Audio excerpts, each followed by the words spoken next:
మన ప్రభువైన యేసుక్రీస్తు నామములో మీకు అందరికీ మరొకసారి వందనాలు సమర్పిస్తున్నాను.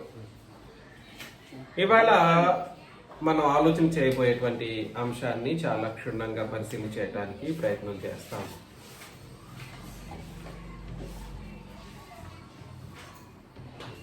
ఈ వర్డ్ మీకు ఎప్పుడైనా విన్నారా?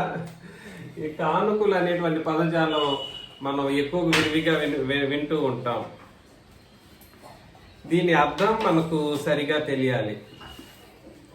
ఇది ఏమిటో మనకు బాగా అర్థం కావాల్సినటువంటి విషయం ఉంది.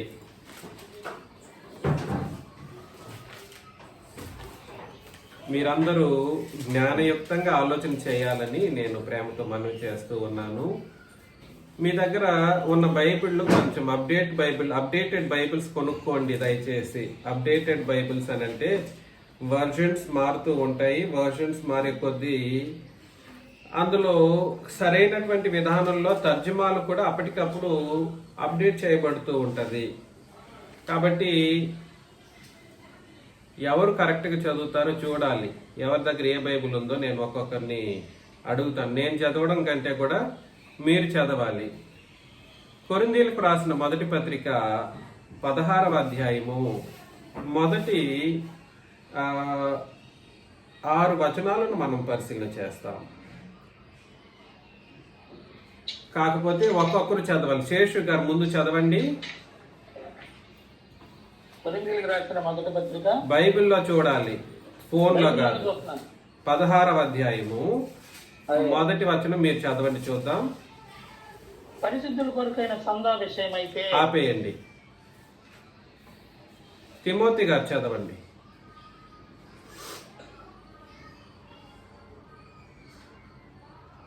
మ్యూట్లో ఉన్నారు. తిమోతి గారు మ్యూట్లో ఉన్నారు. నేను గలతీయ కాదు, మరలా చదవండి, మొదటి నుండి చదవండి. పరిశుద్ధుల కొరకైన చందా విషయం అయితే మీరు ఆపేయండి. మరేదాస్ గారు చూడండి.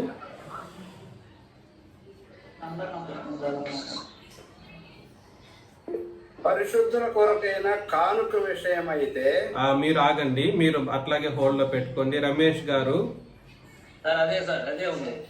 ఏమని ఉంది? కానుక విషయం అయితే విజయ్ కుమార్ గారు,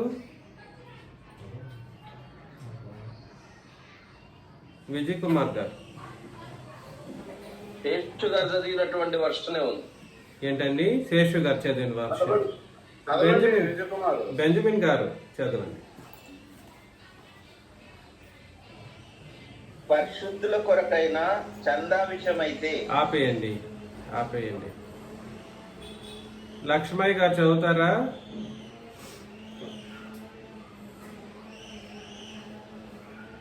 చదువుతానండి. చదవండి. పరిశుద్ధుల కొరకైన కానుక విషయం అయితే ఆగండి. ఈసాకు చదువు. మీ దగ్గర బైబిల్ లేదా? ఫోన్లో ఉంటుంది. అవునండి. సరే, భరత్ గారు. పరిశుద్ధుల కొరకైన కానుక విషయం అయితే ఆపండి. బాబు కుమార్ గారు. పరిశుద్ధుల కొరకైన చందా విషయం అయితే ఆపేసేయండి. తమ్ముడు నరేంద్ర. పరిశుద్ధుల కొరకైన కానుక విషయం ఆగండి. ఇప్పుడు నేను చెప్పడానికి ప్రయత్నం చేస్తున్న సంగతిని మీకు తెలియజేస్తాను, చూడండి. కానుక అనేది సరైన విధానంలో అర్థం చేసుకోవలసినటువంటి మాటగా మనం గుర్తించాలి. ఒక చోట ఏమో చందా అని అన్నాడు, మరొక దీంట్లోనేమో కానుక అని అన్నాడు.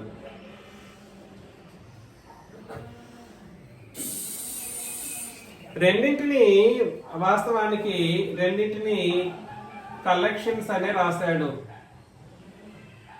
ఇంగ్లీష్లో ఎలా రాశాడు? కలెక్షన్స్ అనే రాశాడు. సరే, ఇప్పుడు ఎవరు కరెక్ట్గా చదివారు? సరే, మరేదాస్ గారు చదవండి. పరిశుద్ధుల కొరకైన కానుక విషయమైతే నేను గలతీయ సంఘములకు నియమించిన ప్రకారము మీరును చేయుడి. నేను వచ్చినప్పుడు సంఘములకు అని అన్నాడండి. గలతీయ సంఘములకు అని అన్నాడు. సంఘములకు అని అన్నప్పుడు అన్ని సంఘాల గురించి మాట్లాడతాడు. పర్టికులర్ గా మనం ఆ అధ్యాయాన్ని ఫ్యూచర్ లో మనం ఆలోచన చేసినప్పుడు ఆ సంఘాల పేర్లు అందులో ఇకోనియా, లుస్త్రా ఈ సంఘాలు గలతీ సంఘాల క్రిందకు వస్తాయి. అకయ, ఆ తర్వాత అంతియోకయ, ఇవన్నీ కూడా గలతీ సంఘాల క్రిందకు వస్తాయి. నేను పర్టికులర్ గా మాట్లాడినప్పుడు ఆ సంఘాలు దాని యొక్క ప్రత్యేకమైనటువంటి విధి విధానాలను మాసిదోనియా కాదు, ఈ ప్రదేశాల్లో ఉన్నటువంటి సంఘాల పేర్లు నేను మాట్లాడతాను. మీరు దయచేసి సంఘములకు అనే మాటను మీరు గుర్తించాలి. సంఘములకు అంటే అర్థం ఏమిటంటే సార్వత్రికంగా మాట్లాడుతున్నాడని అర్థం. బట్టి గలతి మాత్రమే కాదు, సంఘములకు.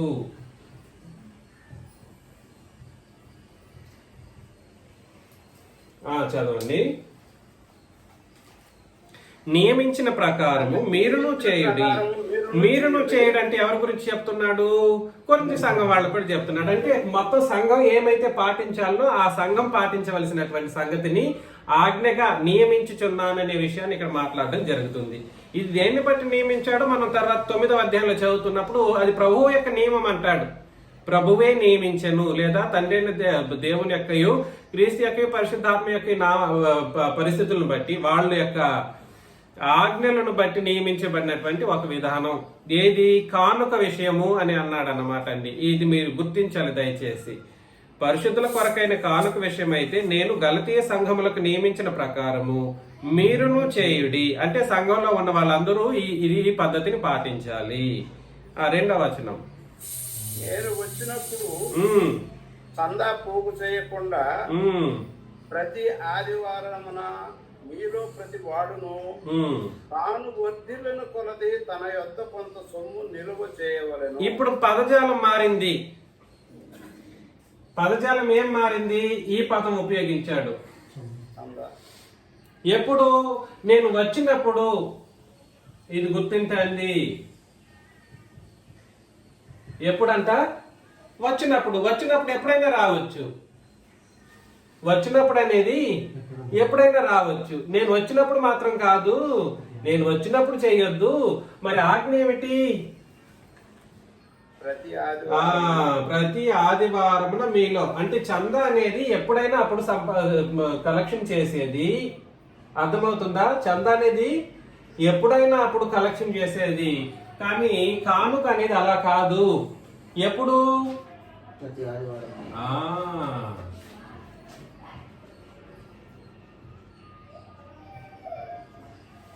ప్రతి ఆదివారమున.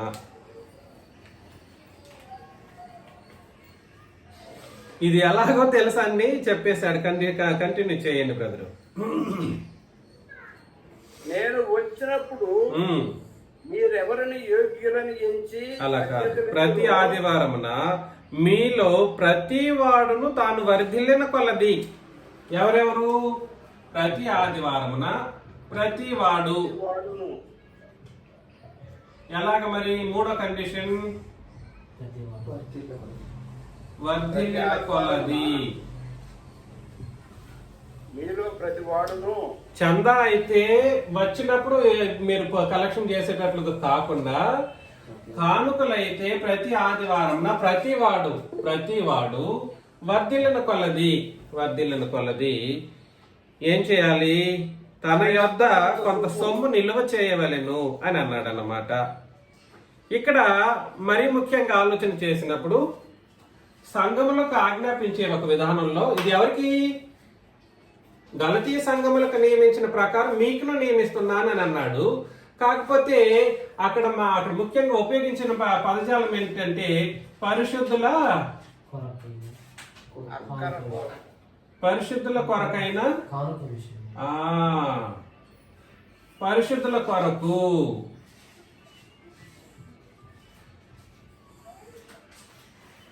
పరిశుద్ధుల కొరకు ఇవ్వాల్సింది ఎవరు ఇవ్వాలి? ఎవరు ఇవ్వాలి? సంఘం ఇవ్వాలి. పరిశుద్ధుల కొరకు ఎవరు ఇవ్వాలి? సంఘం ఇవ్వాలి. పరిశుద్ధుల కొరకు సంఘం ఇవ్వాలి అన్నప్పుడు ఎవరు ఇవ్వాలి? మళ్ళా సంఘంలో ప్రతి వారు ఇవ్వాలి. పరిశుద్ధుల కొరకు అన్నప్పుడు సంఘం ఇవ్వాలి.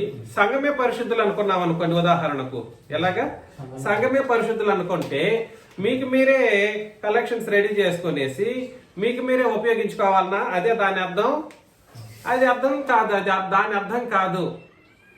సంఘం వాళ్ళు కానుకల విషయాన్ని గుర్తించండి. కానుకల విషయంలో జాగ్రత్తగా ఆలోచన చేయవలసినటువంటి బాధ్యత ఉంది. ఇక్కడ పరిశుద్ధుల కొరకు సంఘం ఇవ్వాలి అని అన్నాడు. కాకపోతే ఈ పరిశుద్ధులు ఎవరో కూడా మనం పరిశీలన చేయవలసినటువంటి బాధ్యత మనకుంది. ఉందంటారా లేదంటారా? ఈ పరిశుద్ధులు ఎవరైతే పరిశుద్ధులుగా ఉన్నారో వారెవరో మనం గుర్తించాల్సినటువంటి అవకాశం ఉంది. ఒకసారి మనం చదువుతాం. ఎఫెసీయులకు రాసిన పత్రికలో,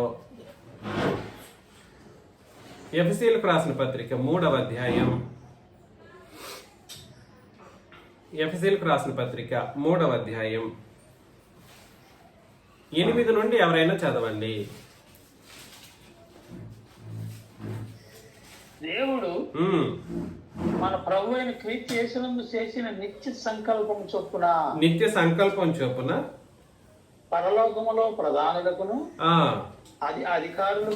అధికారులకును సంఘము ద్వారా తన యొక్క నానా విధమైన జ్ఞానము తెలియజేయబడవల్లని ఉద్దేశించి శోధింప శక్యము కాని ఐశ్వర్యమును అన్యజనుల్లో ప్రకటించుటకును, క్రీస్తు ఐశ్వర్యమును అన్యజనుల్లో ప్రకటించుటకును సమస్తమును సృష్టించిన దేవుని యందు పూర్వకాలము నుండి మరుగయ్యున్న ఆ మర్మమును గురించి ఏర్పాటు ఎట్టిదో అందరికి పేటపరుచుటకును పరిశుద్ధులందరిలో అత్యల్పుడైన నాకు ఈ కృప అనుగ్రహించెను. కాబట్టి తేటపరచడం కొరకు మర్మముగా ఉన్న సంగతులను తేటపరిచే ఒక విధానము ఎవరికి అనుగ్రహించబడింది? కాకపోతే పరిశుద్ధులందరిలో అత్యల్పుడైన నాకు అని అన్నాడు. ఎవరు ఆ పరిశుద్ధులు? అపోస్తలులు పౌలు గారు. బోధ అప్పగించబడింది ఎవరికి? అపోస్తలులకి. అందులో అత్యల్పుడు ఎవరు అని అనుకుంటున్నాడంటే వాళ్ళలో అత్యల్పుడిని నేను అని అంటాడు. ఎందుకంటే చివరికి ఏర్పాటు చేయబడిన ఒక అపోస్తలుడు కాబట్టి పరిశుద్ధులందరిలో అత్యల్పుడినైన నాకు ఈ కృపను అనుగ్రహించెను. కాకపోతే ఏ కృప అని అంటే సంఘం ద్వారా నానా విధములైనటువంటి జ్ఞానం బోధించి అందరికీ అటు పరలోకంలో ఉన్న వాళ్ళకైతేనేమి ఇటు భూలోకంలో అన్ని జనులు అనబడేటువంటి వాళ్ళకైతేనేమి ఏవైతే క్రొత్త నిబంధన సంగతులు ఉన్నాయో వాటినన్నిటినీ ఉపదేశించడం కొరకు, తేటపరచడం కొరకు, అందరికీ తేటపరచడం కొరకు పూర్వం నుండి సృష్టి ఆరంభం నుండి, ఎప్పటి నుండి? సృష్టి ఆరంభం నుండి అది అపోస్తలులకి అనగా ముఖ్యంగా పౌలు గారికి అప్పగించబడేంత వరకు అది ఎలా ఉంచబడిందంట? మర్మముగా ఉంచబడింది. దాన్ని తేటపరచడం కొరకు వాళ్ళలో అత్యల్పుడైన నాకు, వాళ్ళలో ఎవరు వాళ్ళు? అపోస్తలులో అత్యల్పుడైన నాకు ఈ కృపను అనుగ్రహించెను అని అన్నాడు అన్నమాట. కాబట్టి అన్ని జనులకు అపోస్తలుడు ఎవరు? పౌలు గారు. కాబట్టి ఇక్కడ పరిశుద్ధులు అనబడినటువంటి వాళ్ళలో పరిశుద్ధులు ఎవరు అని అంటే అపోస్తలులు. యూదా పత్రిక 1వ అధ్యాయం 3వ వచనంలో కూడా,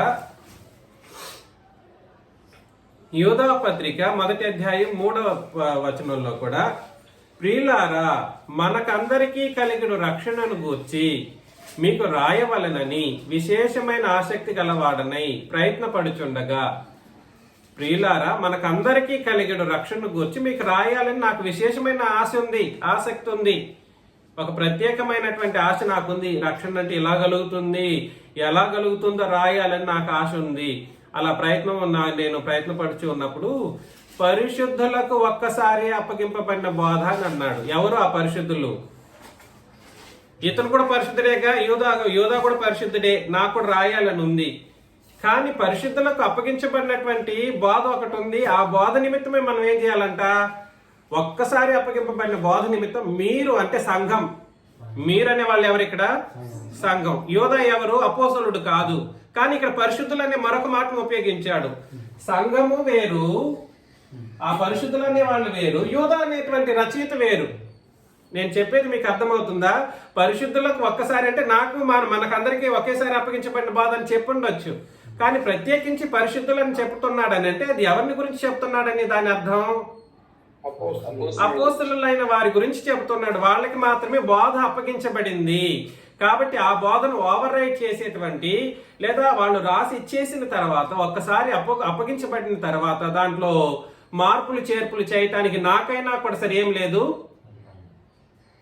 అధికారం లేదు. కాబట్టి పరిశుద్ధులందరిలో అంటే అర్థం ఏమిటి? అపోస్తులందరిలో అనే దాని అర్థం. ఇక్కడ చెప్తున్నటువంటి అపోస్తులు కూడా ఎవరంటే పరిశుద్ధులకు ఒక్కసారి అని చెప్పబడిన పరిశుద్ధులు కూడా ఎవరని అంటే ఎవరండి వాళ్ళు?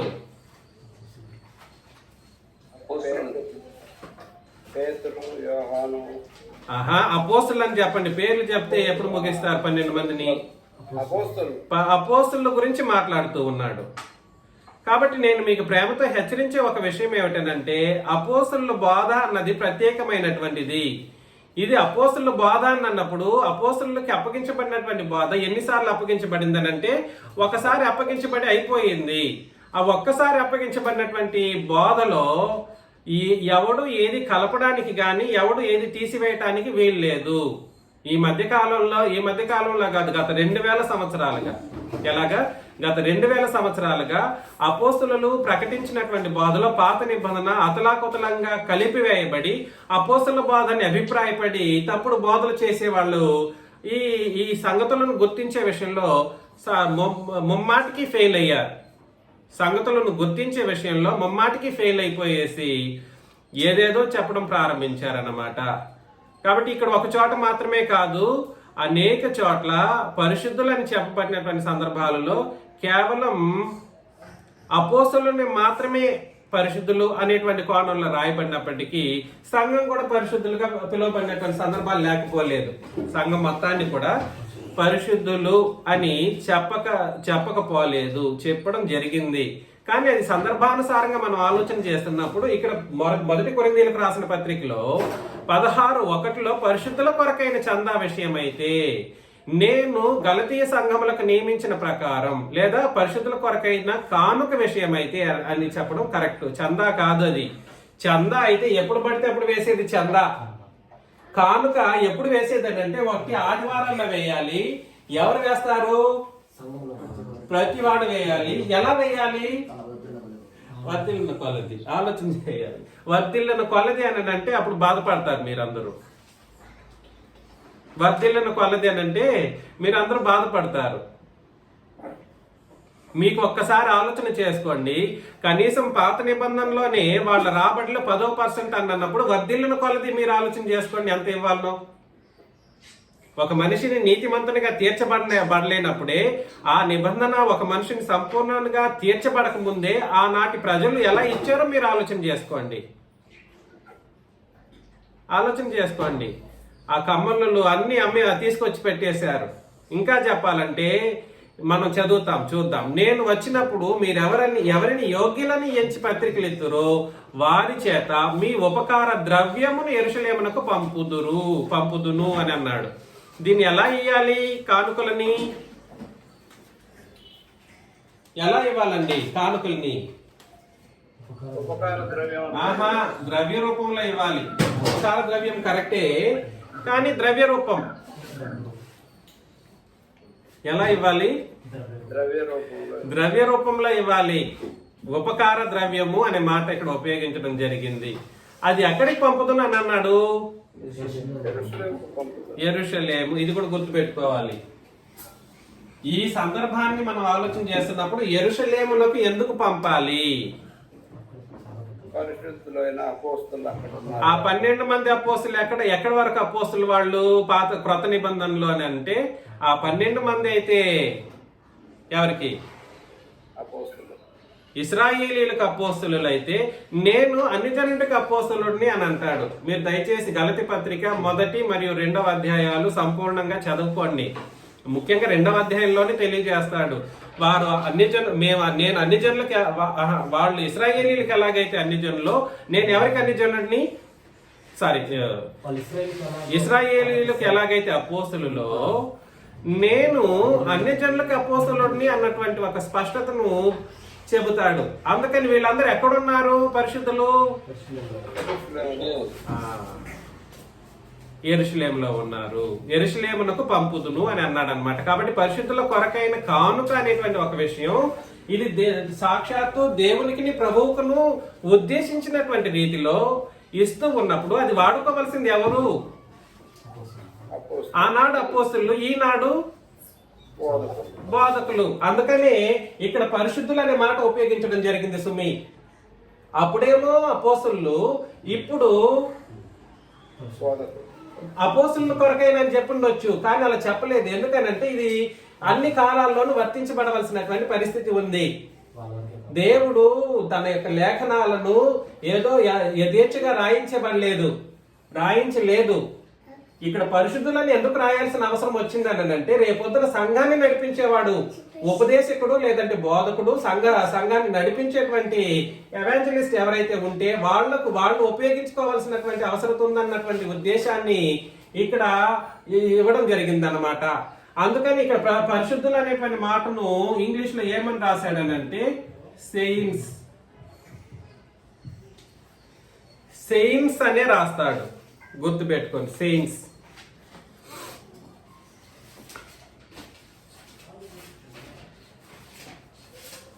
ఒకవేళ ఈ సెయిన్స్ అనేటువంటి పదజాలము అపోస్తలులు కాకుండా లేదా పరిశుద్ధులు అనేటువంటి పదజాలం అపోస్తలుల్ని కాకుండా సంఘంలో ఉన్న వాళ్ళనే అనుకుందాం అనుకోండి. ఉదాహరణకు సంఘంలో ఉన్న వాళ్ళని అనుకున్నాం అనుకోండి. నెక్స్ట్ వచనంలో, నేను కూడా వెళ్ళుట యుక్తమైన ఎడ్ల వారు నాతో కూడా వద్దురు.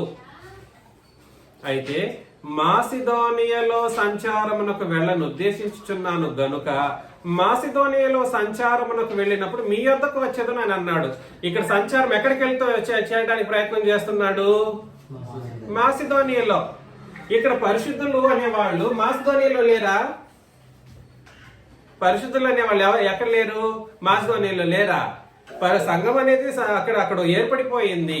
ఆ మాసిదోనియా యొక్క స్టేటస్ ఎట్లాంటిది? మాసిదోనియా స్టేటస్ ఎట్లాంటిది ఆర్థికంగా? కరెక్ట్, దాతృత్వం కాదు. వాళ్ళ ఆర్థిక స్థితిగతులు ఏమిటి? వెనకబడినటువంటి స్థితి. చాలా చాలా చాలా పేదరికంతో కూడినటువంటి నిరుపేదలంట. పేద కూడా కాదు, నిరుపేదలైనను అని అంటాడు. మరి వెళుతూ మీరు ఇచ్చిన డబ్బుల్ని నేనేం చేస్తాను, కానుకల్ని ఎవరికి ఇవ్వాలి? మాసిదోనియా కూడా వెళుతున్నాను కాబట్టి వాళ్ళకి ఇస్తానని చెప్పలేదు. అయితే మాసిదోనియాలో సంచారమునకు వెళ్ళను ఉద్దేశించుచున్నాను కనుక మాసిదోనియాలో సంచారమునకు వెళ్ళినప్పుడు మీ వద్దకు వచ్చేదని ఆయన అన్నాడు. అంతే తప్ప నేను వాళ్ళకు కూడా ఇస్తాను అని అక్కడ చెప్పలేదు. వాళ్ళ పేదరికంలో ఉన్నప్పటికీ అర్థమవుతుంది. ఇక్కడ పరిశుద్ధులు అంటే ఎవరిని మాత్రమే ఉద్దేశించింది అని అంటే, ఎవరిని మాత్రమే ఉద్దేశించింది? అపోస్తలులను ఉద్దేశించినటువంటిది. ఇది ఎవరు ఉపయోగించుకోవాలి? కానుకలను ఎవరు ఉపయోగించాలి?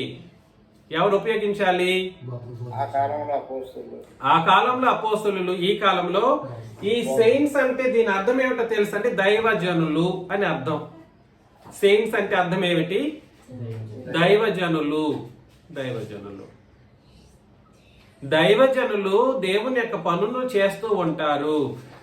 సెయింట్స్ యొక్క ఉద్దేశం ఏమిటంటే దేవునితో సాన్నిహిత్యంగా ఉంటూ ప్రజల పక్షాన దేవుని యొక్క కార్యక్రమాలను జరిగిస్తూ ఉంటారు. ఎవరి పక్షాన? ప్రజల పక్షాన. ఇప్పుడు ఈ సెయింట్స్ అని మీరు ఒకసారి గుర్తించుకోండి. లోకంలో ఉండే ఇతర మతస్థులను కూడా సెయింట్స్ అని అంటారు. వాళ్ళు ఎట్లా ఉంటారో వీళ్ళని ఆలోచన చేసుకోండి. అందులోనూ క్రైస్తవ్యం అనుకుంటూ అబద్ధపు క్రైస్తవ్యంలో రోమన్ క్యాథలిక్ వాళ్ళు సెయింట్స్ ని తయారు చేస్తూ ఉంటారు. వాళ్ళ యొక్క రూపాలు అవన్నీ వేరు విధంగా ఉంటాయి. స్త్రీలను ముఖ్యంగా తలకి ఒక ఇదిలాగా వేసుకునేసి అంగీలు, గౌన్లు లాంటి తొడుక్కునేసి వాళ్ళు దేవుని కోసమే తమను తాము సమర్పించుకున్నారు అన్నట్లుగా మేము సెయింట్స్ అని చెప్పుకునే వాళ్ళుగా ఉంటారు వాళ్ళు. కాబట్టి ప్రత్యేకించబడినటువంటి జనాంగముగా వీళ్ళు ఉంటారు. కాబట్టి ఈ పరిశుద్ధులను ఏమన్నాడంటే సెయింట్స్ అని అంటారు. వీళ్ళు ఉపయోగించుకోవాలి. అర్థమవుతుంది నేను చెప్పేది? పరిశుద్ధుల కొరకైన కానుక అని అన్నాడు. ఇది మీకు అర్థం అవ్వాల్సినటువంటి అత్యంత ముఖ్యమైన విషయం. కానుక వేరు, చందా వేరు. కానుక ప్రతి ఆదివారం సమర్పించాలి, ప్రతివాడు సమర్పించాలి. అది ఎలా సమర్పించాలంటే వర్ధిల్లిన కొలది సమర్పించాలి. ఎలాగా మరొకసారి ఎలా అంటే ద్రవ్య రూపంలోనే సమర్పించాలి. ఎలా సమర్పించాలి? ద్రవ్య రూపంలో సమర్పించాలి. ప్రతి ఆదివారం సమర్పించాలి. ఇది ఆదివారం చేసే కార్యక్రమం. ఇది ఆరాధనలో జరిగించే అత్యంత ముఖ్యమైనటువంటి కార్యక్రమం. దీని మీద అధికారం ఎవరికి మాత్రమే అనంటే, ఎవరికి? ఉపదేశించే దైవజనుడికి. అన్నంత మాత్రాన సెయింట్స్ అని అన్నప్పుడు లేదా పరిశుద్ధులు అని అన్నప్పుడు, మరొక సందర్భం మనం పరిశీలన చేసినప్పుడు ఒకసారి రోమిలికి రాసిన పత్రికకి వెళదాం. 15వ అధ్యాయంలో రోమిలికి రాసిన పత్రిక 15వ అధ్యాయం 15th చాప్టర్ 24 నుండి మనం చదువుతాం. నేను స్పెయిన్ దేశమునకు వెళ్ళినప్పుడు మార్గములో మిమ్మల్ని చూచి మొదట మీ సహవాసం వలన కొంత మట్టుకు సంతృప్తి పొంది మీ చేత అక్కడికి సాగనంపబడుతుందని నిరీక్షించుచున్నాను.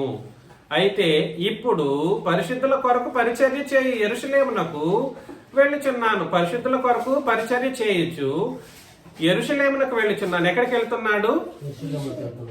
పరిశుద్ధుల కొరకు అని అన్నాడు. ఈ పరిశుద్ధుల కొరకు పరిచర్య చేయొచ్చు, యెరూషలేమునకు వెళ్ళుచున్నాను. అనగా యెరూషలేములో ఉన్న పరిశుద్ధులలో బీదలైన వారి నిమిత్తం మాసిదోనియ వారును అకయ వారును కొంత సొమ్ము చందావే ఇష్టపడిరి. ఇది ఇష్టపడే కార్యక్రమం. ఇది నియమం కాదు. చందా వేయటం. చందా వేయడం అనేది ఏమిటి? నియమం కాదు, ఇష్టం. అది నీకు ఇష్టమైతే ఇవ్వు. ఇది ఎవరికి? ఈ పరిశుద్ధులు లేదా సెయింట్స్ దేవుని కోసం నిజముగా సమర్పించుకున్న వాళ్ళు ఎక్కడున్నారంట? యెరూషలేములో ఉన్నారు. ఒకసారి వాళ్ళ యొక్క స్థితిని ఒకసారి ఎందుకు వాళ్ళ పేదవాళ్ళు అయ్యారు? యెరూషలేములో వాళ్ళు ఎవరు పేదవాళ్ళుగా ఉండరు. మోస్ట్లీ అందరూ ధనవంతులే, బాగా మంచి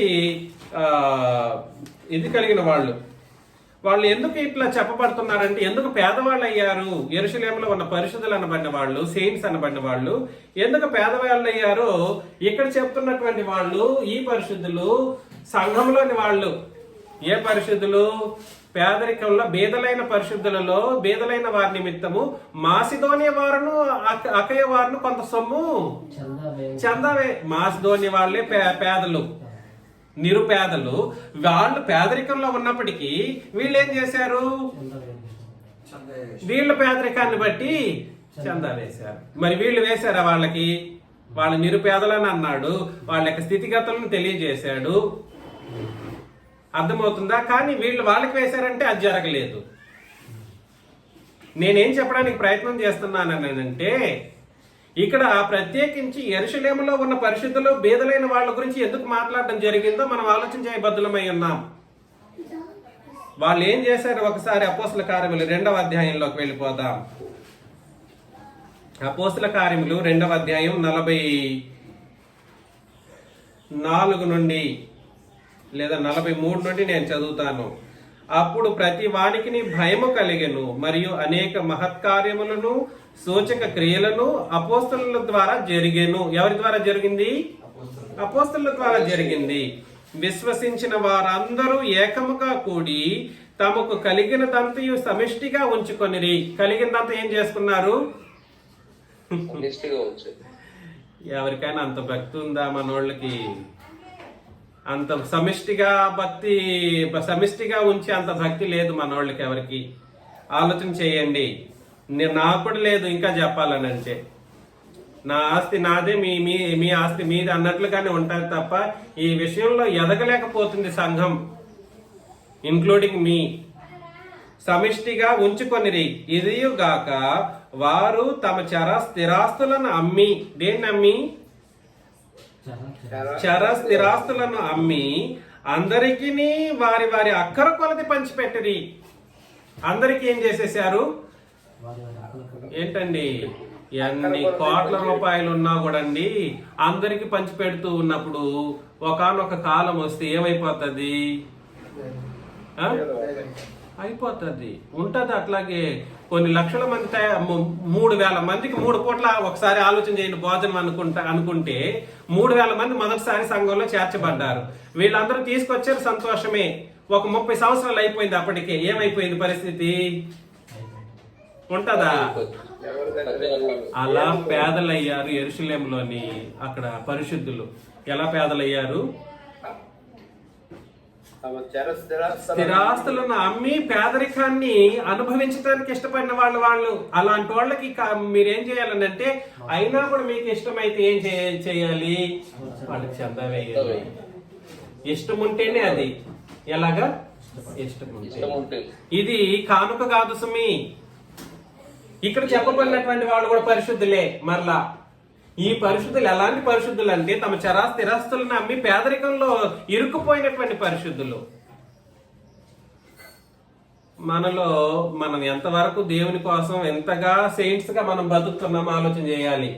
ఒక బోధకుడనే మాత్రమే కాదు, మీరు కూడా సెయింట్స్ గా బ్రతకాల్సినటువంటి పరిస్థితి ఉంది. పరిశుద్ధుల యొక్క మొదటి లక్షణం ఏమిటనంటే, పరిశుద్ధపరచబడిన తర్వాత తమ యొక్క జీవన విధానాన్ని తగినట్లుగా మలుచుకోవటం సెయింట్స్ యొక్క లక్షణాలు. దేవునితో సాన్నిహిత్యంగా బ్రతకడం అనేటువంటిది అనేకులను దేవుని దగ్గర తీసుకురావటం కొరకు, అవసరమైతే తమ ప్రాణాలనైనా పెట్టడం కొరకు ముందుకు రావాల్సినటువంటి పరిస్థితి ఉన్న వాళ్ళు ఆనాటి యెరూషలేములోని సంఘం వాళ్ళు. చదువుదాం. వారేక మనస్కులై ప్రతిదినము దేవాలయంలో తప్పక కూడుకొనుచు ఇంటింటా రొట్టి విరుచు. ఇళ్ళున్నాయి, ఇంటింటా రొట్టి విరుచుచు దేవుని స్తుతించుచు ప్రజలందరి వలన దయ పొందిన వారై ఆనందముతోను నిష్కపటమైన హృదయముతోను ఆహారము పుచ్చుకొనుచుండిరి. మనోళ్ళు ఆహారం గురించి వచ్చినప్పుడు కానుకల నుండి ఎదురు చూస్తారు. ఇది నేను డైరెక్ట్ గా చెబుతున్నా. కానుకలు ఇచ్చేసాం కదా, అందులో నుండి కానుకల నుండి ఏం చేయాలి? తీసి ఇది ఇచ్చేసి ఆ వస్తువు తీసుకురా, ఈ వస్తువు తీసుకురా, కుదరదు. అది పద్ధతి కాదు. ఇక్కడ నీ దగ్గర ఉన్నటువంటి సొమ్మును తీసుకురావాలి, చందా వేయాలి. ప్రతి విషయంలోనూ చందా వేసుకొని తీసుకురావాలి. పద్ధతులు మారిపోయాయి. మారాయి. ఎప్పుడు 2000 సంవత్సరాల నుండే మారిపోయాయి. అపోస్తులు పెట్టిన పద్ధతి ఒకటైతే, ఈనాడు క్రీస్తు సంఘాలని చెప్పుకొని అబద్ధ సంఘాలు ఈ రోజు క్రొత్త నిబంధనని చెప్పుకొని కూడా సరే పద్ధతులు మార్చినటువంటి క్రొత్త నిబంధన బోధకులు లేకపోలేదు. క్రొత్త నిబంధన బోధకులు వాళ్ళు ఎప్పుడో తప్పిపోయారు అనుకోండి. తప్పిపోయారు. నేను ఆ విషయాన్ని చెప్పగలను. నేను మీకు హెచ్చరించే విషయం ఏమిటనంటే, ఒక ఉపదేశకునిగా, మీ యొక్క బోధకునిగా నేను చెప్పే విషయం ఏమిటనంటే, మీ యొక్క ఆత్మీయ స్థితిగతులను ఒక్కసారి పరిశీలన చేసుకోండి. వర్ధిల్లిన కొలది ఇది ఇవ్వాలి, కానీ చందా మాత్రం వర్ధిల్లిన కొలది కాదు. మీ ఇష్టం వచ్చినట్లే ఇవ్వండి. చందా ఇచ్చేది పరిశుద్ధుల కొరకు ఇవ్వాలన్నటువంటి ఉద్దేశంతో ఇవ్వండి పేదరికంలో ఉన్న వాళ్ళకి. అలాంటి ఎవరు పేదలు? ఇప్పుడు యెరూషలేములో వాళ్ళ పేదలు, మాసిదోనియా వాళ్ళ పేదలు కారా? ఆ పేదలు ఈ పేదలకు ఇచ్చారంటే వాళ్ళ యొక్క ఆత్మీయ స్థితి ఎంత గొప్పగా ఉందో పరిశీలన చేసుకోవాలి. ఆ పేదలే ఈ పేదలను. ఎందుకనంటే, అయ్యో నా సహోదరులు వీళ్ళు ఏం చేశారంటే తమ స్థిరాస్తులను అమ్మేసి మొత్తం తీసుకుని అపోస్తలుల దగ్గర పెట్టేశారు. ఇప్పుడు వాళ్ళకి ఏమీ లేదు. నాకేమి లేకపోతే పోతుంది, నేను పస్తుంటాం, మేము పస్తుంటాం, మేమందరం చందా వేసుకుంటాం. ఏం వేసుకుంటాము? కానుక కాదు. చందా వేసుకొని ఏం చేస్తాము? యెరూషలేములకు పంపిస్తాం. ఎందుకనంటే ఆ రోజు వాళ్ళు సంఘం మొత్తాన్ని 3,000 మందిని, ఆ తర్వాత 5,000 మంది చేర్చబడ్డారు. 8,000 మంది, 10,000 మంది ఒక 3 పూట్ల తినాలని అంటే ఎంత ఇస్తే జరిగేది. ఆ సమాజం కొరకు, అలాంటి ఒక అద్భుతమైనటువంటి సంఘం కొరకు నేను ప్రయాసపడుతున్నాను ఈరోజు. అలాంటి అద్భుతమైనటువంటి సంఘము అలాంటి విశ్వాసముతో పెరగాలన్నటువంటి ఉద్దేశంతో. కానీ ఈ విషయాన్ని నేను మొదట్లోనే చెప్పుండుంటే చాలా మంది వెళ్ళిపోయేవాళ్ళు. మేము ఇవ్వలేము అట్లాంటి పరిస్థితుల్లో. మొదట్లో చెప్పడం నా ఉద్దేశం కాదు. అవసరమైతే నేను నష్టపోతానని చెప్పుకునేసి కార్యక్రమాలు చేస్తూ ఉన్నాను. ముందు నిబంధన విషయాలు బయటకు వెళ్ళాలి. నా ముందు సహోదరులు అనబడిన వాళ్ళు చేర్చబడాలి సంఘంలో. సంఘం మీద ఈ ఫైనాన్షియల్ బర్డెన్ అనేది నేను ఉంచకూడదు. సంఘం మీద ఫైనాన్షియల్ బర్డెన్ అనేది నేను ఉంచకూడదు అన్నటువంటి ఉద్దేశంతో నా యొక్క సమస్తాన్ని సమర్పించుకునేసి కార్యక్రమం చేస్తూ ఉన్నాను. మీరందరూ అర్థం చేసుకోవాల్సిన పరిస్థితి మీకుంది. దయచేసి ఆలోచన చేయండి. చందా వేరు.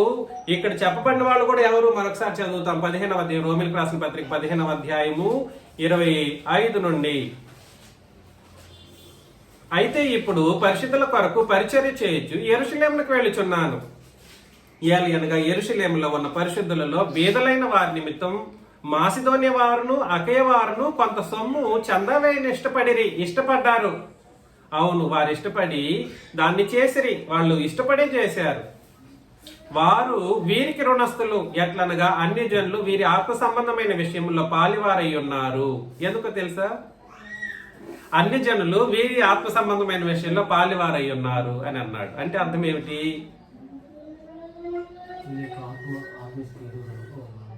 వీరి యొక్క ఆత్మ సంబంధమైన ఎదుగుదలకు మొదట పునాది ఎక్కడి నుండి జరిగింది? యెరూషలేములో నుండి జరిగింది సుమి. అబ్బా, ఆనాడు యెరూషలేమే కేంద్రం అండి, గుర్తు పెట్టుకోండి. దేవుని యొక్క క్రొత్త నిబంధన సంగతులను ఆయా ప్రదేశాలకు తీసుకెళ్లడం కొరకు యెరూషలేం కేంద్రంగా పనిచేసింది. ఎవరు పనిచేశారు? ఏ దేశం, ఎక్కడుండి ఈ సంఘం పనిచేసింది అని అంటే యెరూషలేం పనిచేసింది. అర్థమవుతుంది నేను చెప్పేది? యెరూషలేము పని చేసింది కాబట్టి మీరు ఇప్పటికీ రుణమే. ఎవరు? మాసియా వాళ్ళు, అకయ వాళ్ళు. మీరు రుణంగా ఉన్నారని మీకు కూడా తెలీదా? నేను నా బోధకుడు ఉపదేశించే విషయంలో, అలా సమర్పించుకొని పనిచేసే విషయంలో మీరు ఎంత ఇచ్చినా మీకు రుణం తీరదు. అది మీరు గుర్తించాలి. అందుకని వాళ్ళ పేదరికంలో కూడా సరే ఏం చేశారు? ఇప్పటికీ కూడా మేము మెచ్చుకుంటానని చెప్పట్లేదు. మీరు పేదవాళ్ళుగా ఉండి ఇచ్చేశారని మెచ్చుకోవట్లేదు. ఇక్కడ ఏం చెప్పాడో చెప్తున్నాడు, చదవండి. అవును, వారు ఇష్టపడి దాన్ని చేసిరి. వారు వీరికి రుణస్థులు. వారు అని అంటే మాసిదోనియా అకయ వారు.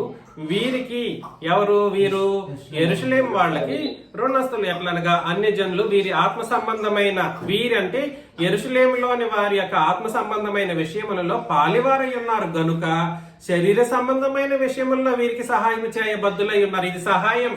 మరలా చూడండి, ఇది ఎటువంటిది? సహాయ చర్యలకు మేము సహాయం చేయటానికి కానుక సేకరిస్తున్నాం. కానుక కాదు నువ్వు చెప్పాల్సింది. కానుకను చూడొద్దు, కానుక చూడొద్దు. దయచేసి ఆలోచన చేయండి. సహాయం చేయ బద్దులై ఉన్నారు. బద్దులై ఉన్నారంటే అర్థం ఏమిటి? బాధ్యత కలిగి ఉన్నారు సహాయం చేయటానికి.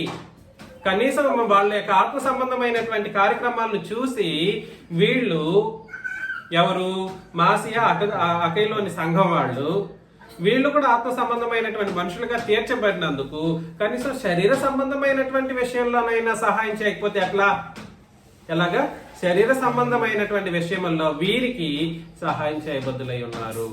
ఈ పనిని ముగించి ఈ ఫలమును వారికి అప్పగించి నేను మీ పట్టణం మీదుగా స్పెయిన్కు ప్రయాణం చేతున్నాను అన్నాడు. ఈ పనిని ముగించానంటే నేను తీసుకెళ్తాను, దేవుని యొక్క సువార్తను తెలియజేసుకుంటూ దేవుని మాటలను వాళ్ళకి బోధిస్తూ ఈ ఫలాన్ని కూడా వారికి అప్పగిస్తాను. ఏ ఫలాన్ని?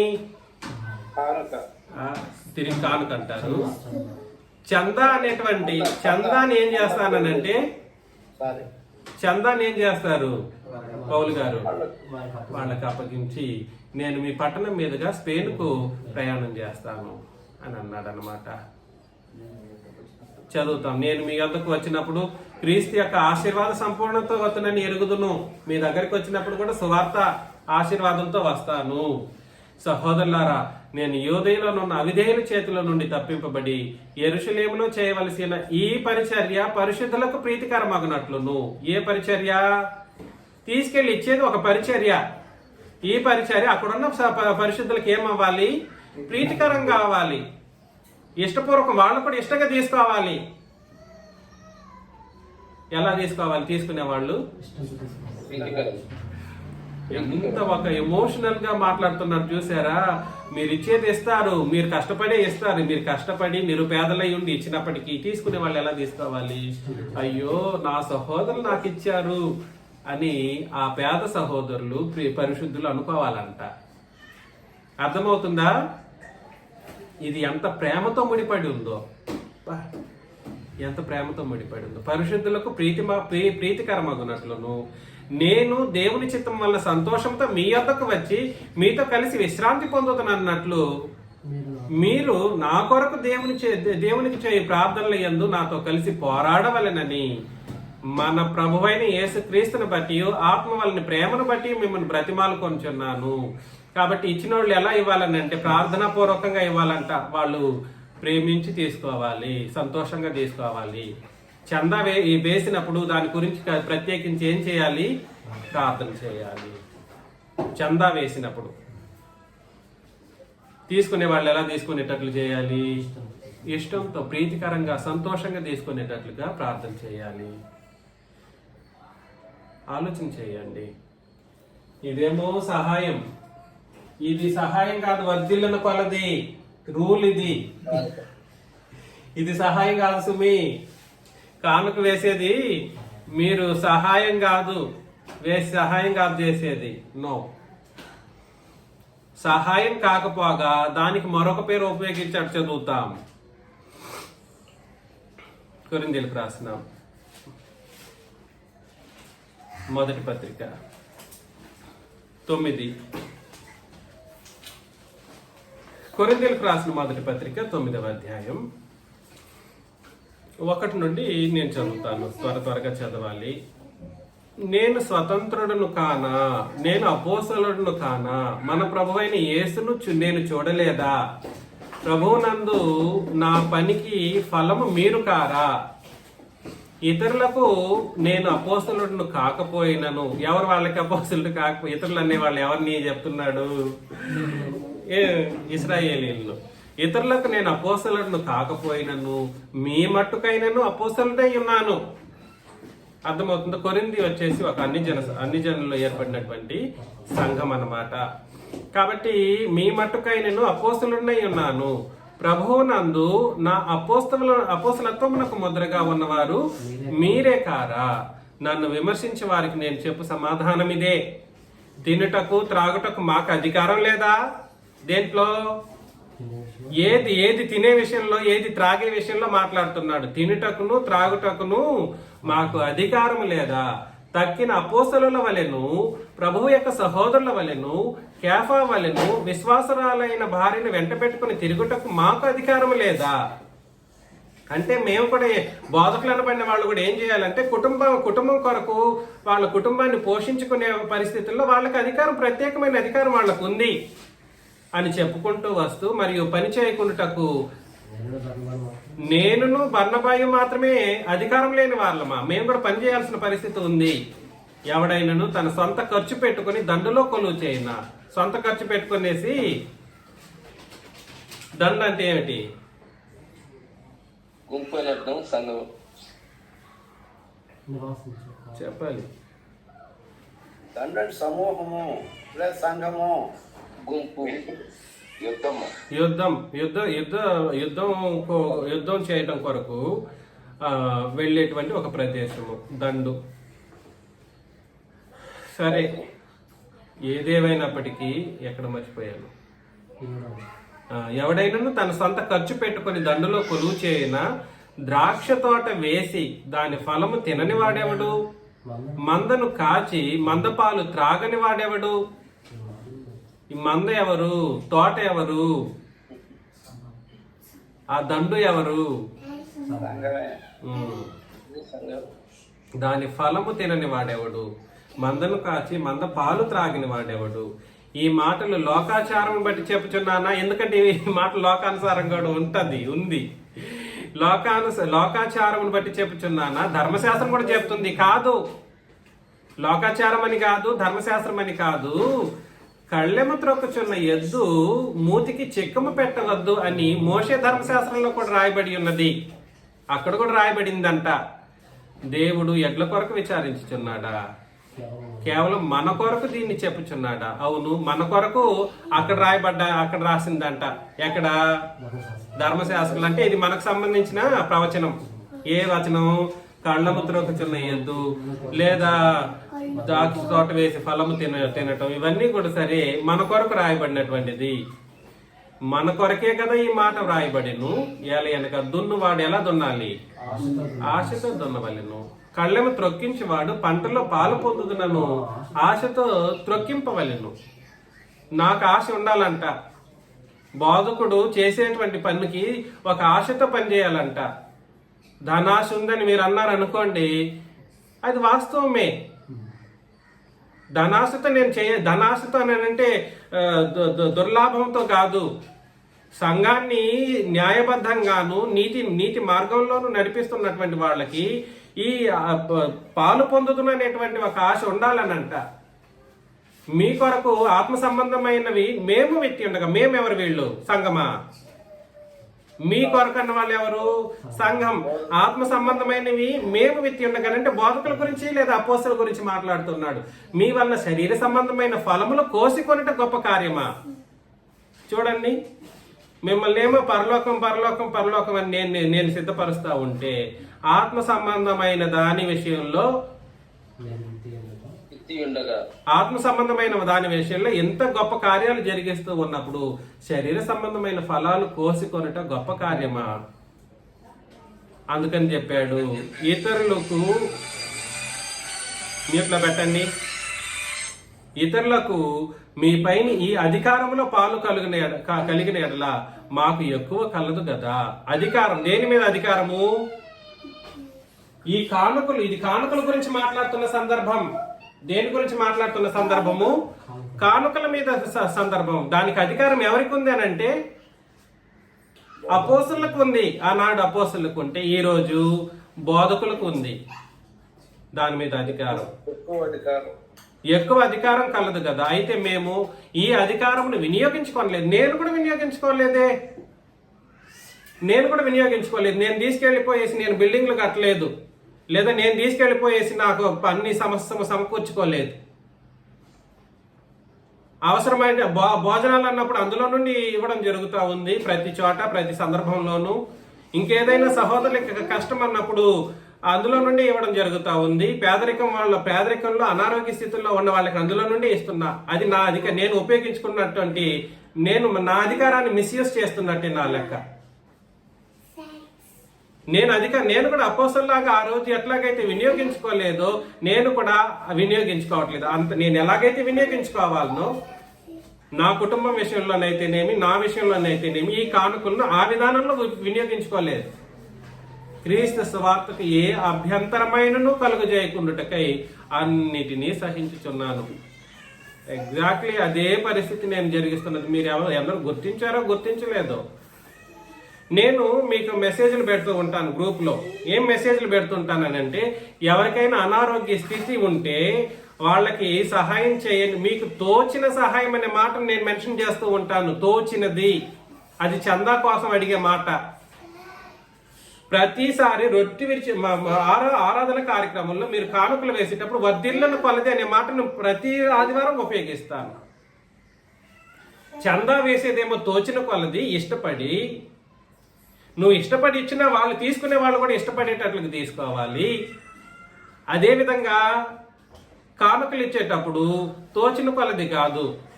అయినా నేను చెప్పే విషయం ఏంటంటే, మీరు ఎంత ఇష్టపడుతున్నారో దాన్నే ఇవ్వండి. దాన్నైనా వర్ధిల్లిన కొలది సంతోషంగా ఇవ్వండి అని అంటాను.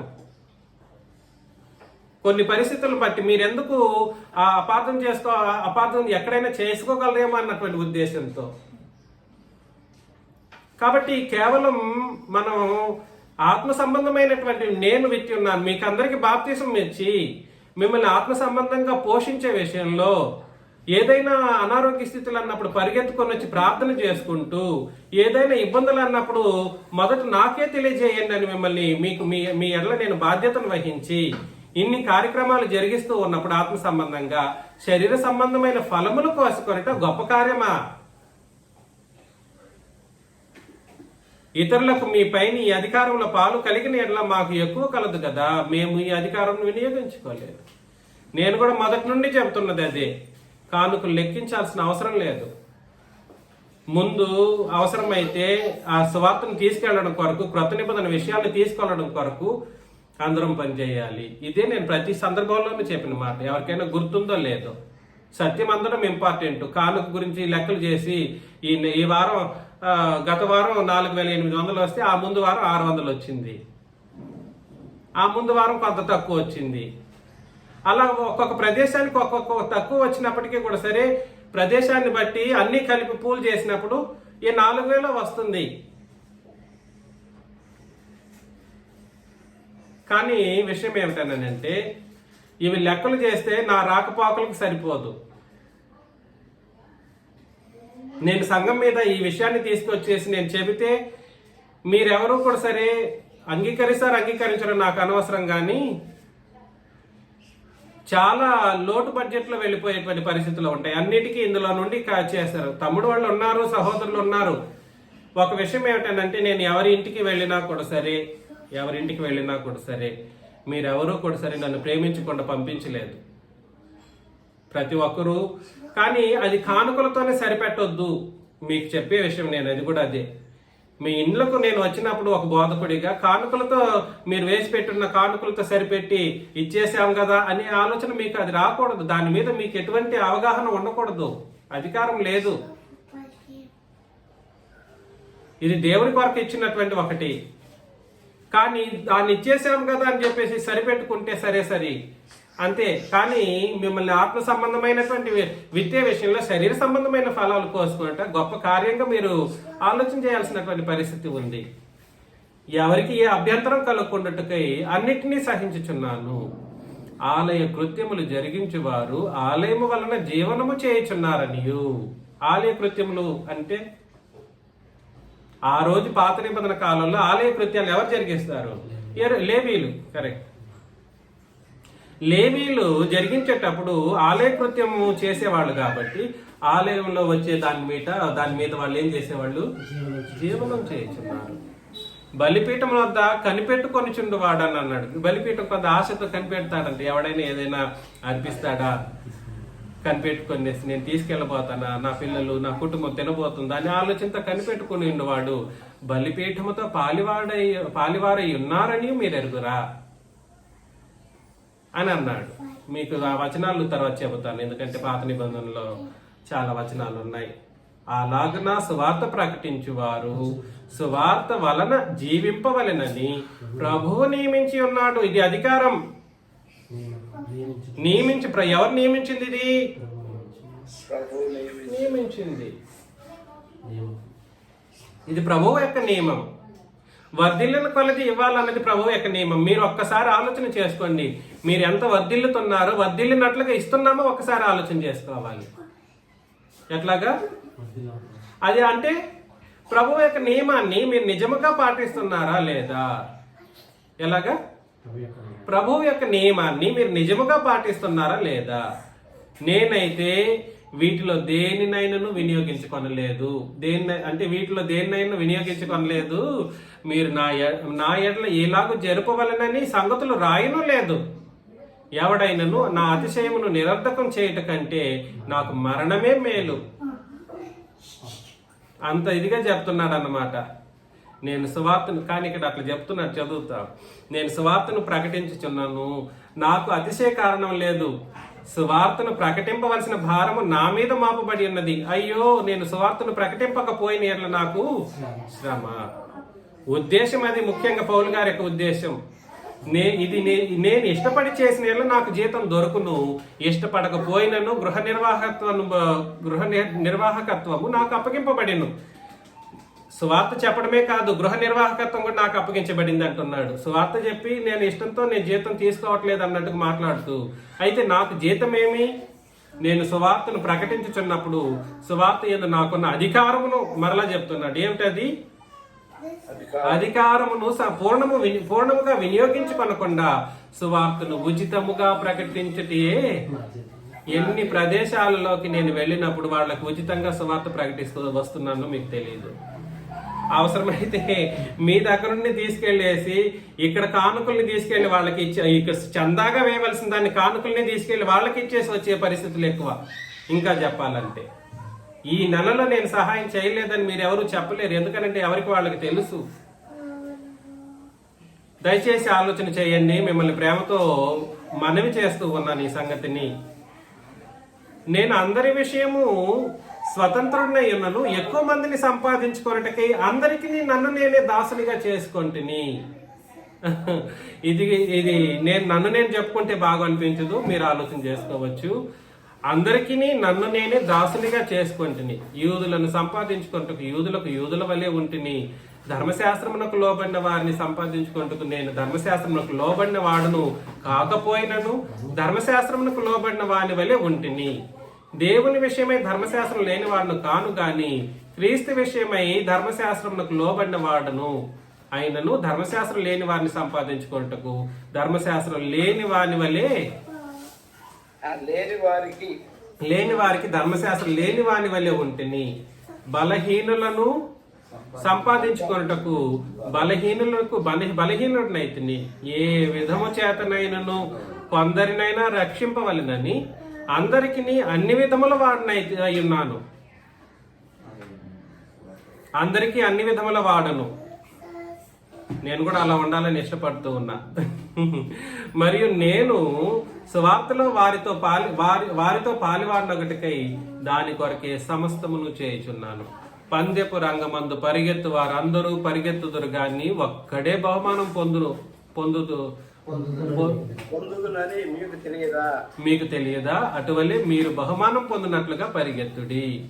మరియు పందెమందు పోరాడు ప్రతివాడు అన్ని విషయములు యందు మితముగా ఉండును. వారు క్షయమగు కిరీటమును పొందుటకును మనమైతే అక్షయమగు కిరీటమును పొందుటకును మితముగా ఉన్నాము.